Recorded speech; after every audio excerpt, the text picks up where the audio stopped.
Kabar terbaru terkait dengan kenaikan gaji bagi PNS, pensiunan, TNI dan Polri di tahun 2025, serta kabar terbaru juga terkait dengan pencairan THR dan gaji K13. Berikut kita ulas kabar selengkapnya pada hari ini di Jumat 7 Februari 2025, serta Sri Mulyani memberikan penjelasan terkait dengan hal berikut ini. Apa saja penjelasan dari Sri Mulyani? Berikut kita sampaikan dalam video kita kali ini. Tahun 2025 membawa angin segar bagi ASN, pegawai pemerintah dengan perjanjian kerja P3K, anggota TNI, Kepolisian Republik Indonesia, serta para pensiunan. Menteri Keuangan Sri Mulyani menegaskan, pemerintah Indonesia telah melakukan perhitungan tentang rencana kenaikan gaji bagi kelompok-kelompok ini sebagai bentuk apresiasi atas pengabdian mereka terhadap negara. Tentu kenaikan gaji ini diharapkan dapat meningkatkan kesejahteraan pegawai negara serta memotivasi mereka untuk memberikan pelayanan yang lebih baik kepada masyarakat. Berikut rincian kenaikan gaji yang akan diterapkan pada tahun 2025. Yang pertama, terkait dengan kenaikan gaji PNS 2025. Tentu sebagai tulang punggung administrasi pemerintahan, pegawai negeri sipil atau PNS akan mendapatkan penyesuaian gaji berdasarkan golongan, masa kerja, dan jabatan. Pemerintah memperhitungkan kenaikan ini dengan mempertimbangkan inflasi, daya beli ASN, serta kondisi anggaran negara. Persentase kenaikan gaji PNS. Terkait dengan gaji pokok PNS akan diperkirakan naik sebesar 5 hingga 10%, bergantung pada golongan dan jabatan masing-masing. Selain itu, tunjangan keluarga, tunjangan jabatan, dan tunjangan kinerja juga akan disesuaikan. Tentunya dengan kenaikan ini, kesejahteraan PNS diharapkan meningkat sehingga dapat memberikan kinerja yang lebih optimal dalam menjalankan tugas pemerintahan. Kedua, kenaikan gaji P3K pada tahun 2025.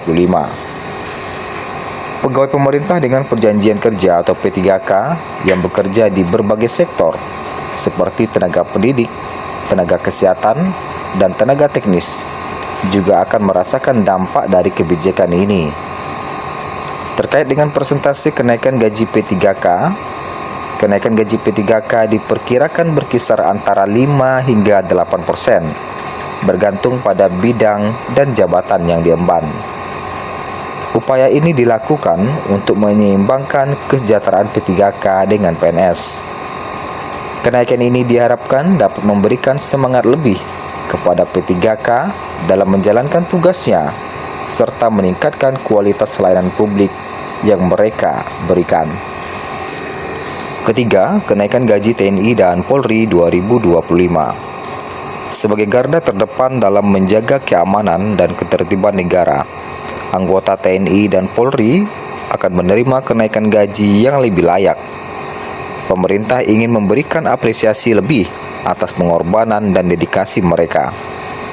Terkait dengan persentase kenaikan gaji TNI dan Polri, gaji pokok anggota TNI dan Polri diperkirakan naik dari 7 hingga 12%, bergantung pada pangkat dan jabatan. Tunjangan kinerja juga akan ditingkatkan sesuai dengan tanggung jawab masing-masing anggota. Dengan adanya kenaikan ini diharapkan anggota TNI dan Polri semakin termotivasi dalam menjalankan tugasnya demi keamanan negara. Ketiga, kenaikan pensiun untuk pensiunan PNS, TNI, Polri, dan P3K 2025. Tak hanya pegawai aktif, para pensiunan juga akan mendapatkan manfaat dari kebijakan ini. Penyesuaian pensiun dilakukan untuk memastikan bahwa mereka tetap mendapatkan penghasilan yang lebih layak setelah masa pengabdian berakhir. Persentase kenaikan gaji pensiun. pensiunan PNS, TNI, Polri, dan P3K akan mendapatkan kenaikan 4 hingga 7%. Penyesuaian ini disesuaikan dengan inflasi, kondisi anggaran negara, serta pertumbuhan ekonomi. Dengan kenaikan ini, para pensiunan tetap dapat menjaga kualitas hidup mereka dan memenuhi kebutuhan di masa tua. Adapun dampak kenaikan gaji di tahun 2025. Kenaikan gaji bagi PNS, P3K, TNI, Polri, serta pensiunan tentu memiliki dampak positif, baik bagi individu maupun ekonomi nasional. Beberapa dampak yang diharapkan dari kebijakan ini antara lain meningkatkan kesejahteraan aparatur negara, meningkatkan kinerja dan motivasi pegawai. Kemudian, untuk ekonomi makro dapat meningkatnya daya beli ASN, roda perekonomian juga dapat bergerak lebih cepat, terutama dalam sektor konsumsi rumah tangga. Dan keempat, meminimalisir praktik korupsi. Dengan gaji yang lebih layak, dapat mengurangi insentif bagi aparatur negara untuk melakukan tindakan tidak terpuji seperti korupsi ataupun pungutan liar lainnya. Sedangkan terkait dengan pencairan THR dan gaji ke-13 yang santer dibicarakan, bahkan media sosial heboh dengan isu penghapusan gaji 13 dan THR PNS dan pensiunan di tahun 2025. Sebagaimana yang kita ketahui bersama bahwa gaji ke-13 adalah tambahan gaji yang diterima PNS atau ASN dan pensiunan sebagai bentuk penghargaan pemerintah atas pengabdian mereka. Sementara itu THR atau gaji ke-13 adalah gaji ke-14 adalah tunjangan untuk PNS ataupun pensiunan yang diberikan menjelang Hari Raya Idul Fitri.